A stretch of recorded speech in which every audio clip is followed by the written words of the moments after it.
ഒരു പച്ച ഏത്തക്കയും ഒരു കഷ്ണം പടവലങ്ങയും കുറച്ച് പരിപ്പും ചേർത്ത് നമുക്ക് നല്ലൊരു എരിശ്ശേരി ഉണ്ടാക്കാം.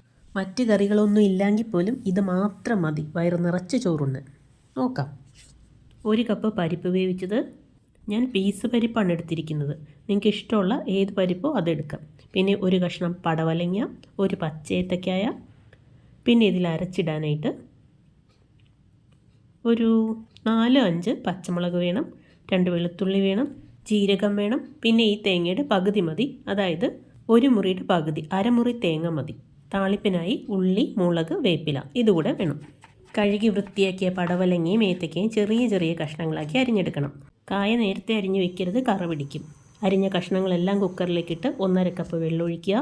ഒരു 2 പച്ചമുളക്, ഒരൽപ്പം വേപ്പില, 3/4 ടീസ്പൂൺ ഉപ്പും 1/4 ടീസ്പൂൺ മഞ്ഞൾപ്പൊടിയും ചേർത്ത് നന്നായിട്ടൊന്ന് ഇളക്കി കുക്കർ അടച്ച് ഹൈ ഫ്ലെയിമിൽ 1 വിസിൽ, പിന്നെ ലോ ഫ്ലെയിമിലേക്ക് മാറ്റി ഒരു 2 വിസിലൂടെ വന്നു കഴിയുമ്പോൾ ഫ്ലെയിം ഓഫ് ചെയ്യാം. ഈ സമയം കൊണ്ട് ഇതിൽ ചേർക്കാനുള്ള തേങ്ങയും ജീരകവും മറ്റും നന്നായിട്ട് അരച്ച് വയ്ക്കാം.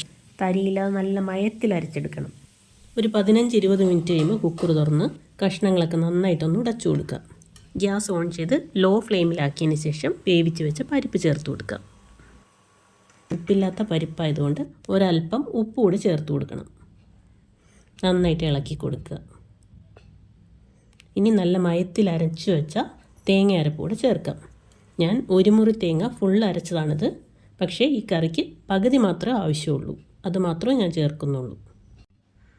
അരപ്പ് ചേർത്ത് നന്നായിട്ട് ഇളക്കി കൊടുക്കുക. ഇളക്കിക്കൊണ്ടേയിരിക്കുക. തിളച്ച് തുടങ്ങുമ്പോൾ തന്നെ ഓഫ് ചെയ്യുക. ചെറുതായിട്ട് കുമിള വന്നു തുടങ്ങുമ്പോൾ ഗ്യാസ് ഓഫ് ചെയ്യാം. ഇനി ഇതിലേക്ക് താളിച്ച് ചേർക്കാം. ചൂടായ വെളിച്ചെണ്ണയിലേക്ക് ഒരൽപ്പം കടുകും ഉള്ളി അരിഞ്ഞതും മുളകും കറിവേപ്പിലയും മൂത്ത് വന്നപ്പോൾ ഒരൽപ്പം മഞ്ഞൾപ്പൊടിയും മുളക് പൊടിയും കൂടെ ചേർത്ത് കറിയിലേക്ക് താളിച്ചൊഴിച്ചു. നന്നായിട്ടൊന്ന് ഇളക്കി കൊടുക്കുക. ഇനി ഒരു 15 മിനിറ്റ് കഴിയുമ്പോൾ നമുക്കിത് വിളമ്പാവുന്നതാണ്. ചോറിൻ്റെ കൂടെ മറ്റ് കറികളൊന്നും ഇല്ലെങ്കിലും നല്ല ടേസ്റ്റായിട്ട് ചോറുണ്ണാൻ ഈ ഒരൊറ്റ കറി മതി. ഇങ്ങനെ ചെയ്യാത്തവരുണ്ടെങ്കിൽ ഇതേപോലെ ഒന്ന് ട്രൈ ചെയ്ത് നോക്കണേ. എൻ്റെ വീഡിയോസ് ഇഷ്ടപ്പെട്ടാൽ സപ്പോർട്ട് ചെയ്യാൻ മറക്കല്ലേ. താങ്ക്